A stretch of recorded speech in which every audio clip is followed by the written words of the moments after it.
আজ police officers mess ঢাকায় স্বৈরাচার শেখ হাসিনার দুঃশাসনকালে নিগৃহীত চাকরিচ্যুত অন্যান্যভাবে বঞ্চিত পুলিশের সাবেক ও বর্তমান কর্মকর্তা কর্মচারীদের উপস্থিতিতে দেশের সামগ্রিক পরিস্থিতি ও বাংলাদেশ পুলিশের সংকট নিয়ে বিশদভাবে আলোচনা করা।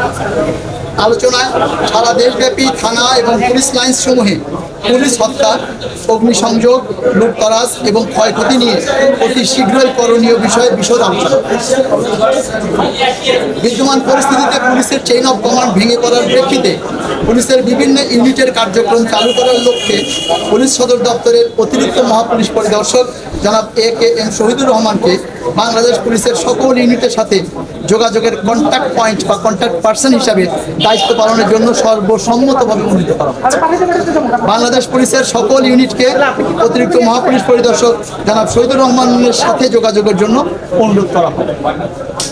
বিনীত নিবেদক নির্যাতিত নিগৃহীত অবসরপ্রাপ্ত পুলিশ কর্মকর্তা ও কর্মচারীদের পক্ষে খান সাইদ হাসান, DIG চাকরি।